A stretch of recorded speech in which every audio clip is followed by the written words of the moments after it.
October 10th, CBC, trying new settings on the camera. I think we put the shutter in a limited mode and ISO in the limited mode again. So I don't know how it is, but let's see. Trying to get rid of the fuzzing. It's quite bumpy, a bit slippery.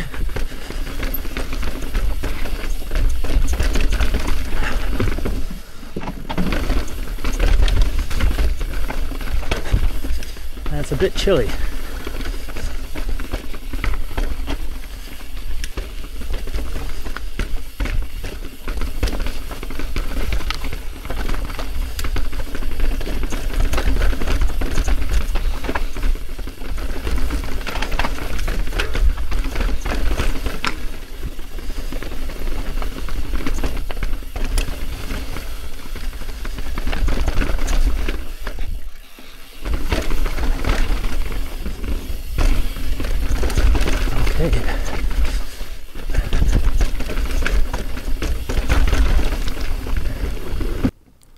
So far these are definitely my best settings.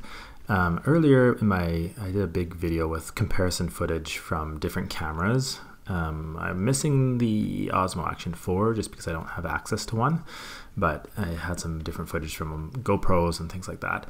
And the footage on this one I decided was better, but it still had a very distracting sort of fuzzing happening when it was stabilization. And I had tried some manual settings before, it hadn't worked out. And essentially I was running in full auto, and that was better than the manual settings I had before. Having said that, I think these manual settings are working better than just the auto settings. And I had to kind of find, sort through a bunch of Reddit posts and YouTube things and sort of come across this. And essentially the explanation is this. The difference between the Osmo Action 4 and this one is there's a few, right? Like this one has a different processor that's more sort of energy efficient to give you that better battery life with a bigger battery. Okay, that's all great. They've lowered the bit rate, so that probably uses a little less energy at the cost of footage quality. That's maybe less great. But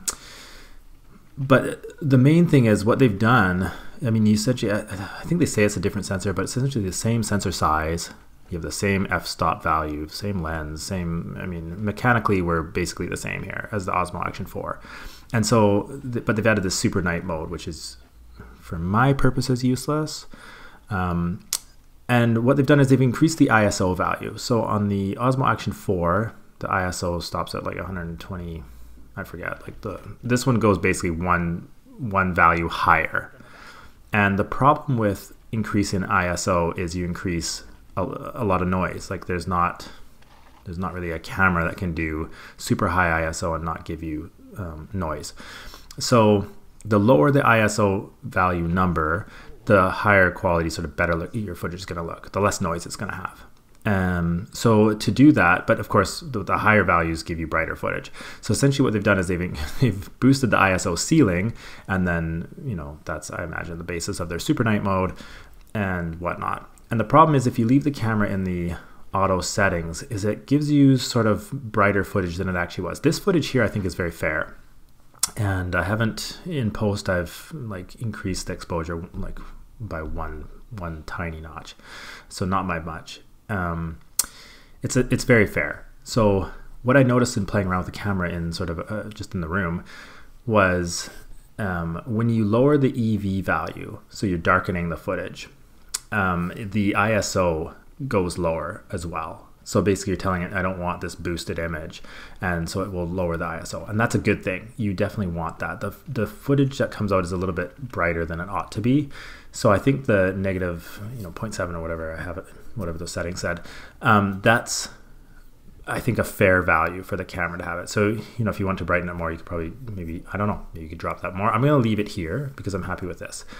So that's a benefit. So lowering the EV is a definite, you definitely want to do that with this camera because you want it to stay in that lower ISO range, if possible. And then at the same time, having it jump that extra notch up to the higher ISO over whatever the Osmo Action 4's high ISO was, that's not beneficial, I don't think. For me, that's just far too noisy. So I've obviously left the ISO auto, but I've limited it basically to the range that the Osmo Action 4 has, which I think is acceptable. The next notch up is just too noisy, and if you let it, the camera will hit that. And so that's one thing. And then the other thing is for the stabilization to work, and I don't fully understand the frame rate, the sort of the explanation for this, but essentially you want to have a certain amount of frame rates and they have to be taken a certain way. And so someone suggested to limit the shutter to 1/200th to 1/8000th. So I did that. And I do think that there is less fuzzing. In fact, on my computer screen, I don't really notice the fuzzing, and certainly it was noticeable before. So I think limiting the ISO and then dropping the EV to hopefully keep the ISO in more reasonable ranges, as well as doing that little shutter trick, and letting it kind of go auto within the range is really working out. I think that is this is much better. So this so far is my best settings, and then that's kind of, I think that's my halfway explanation is why obviously I don't fully understand it. I understand the EV comp bit.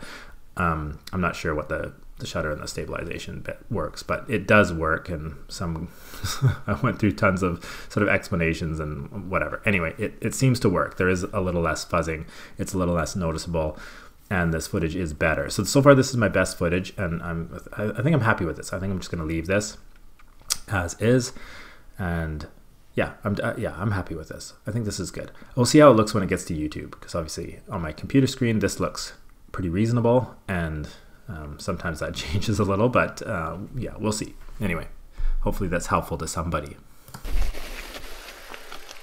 All right.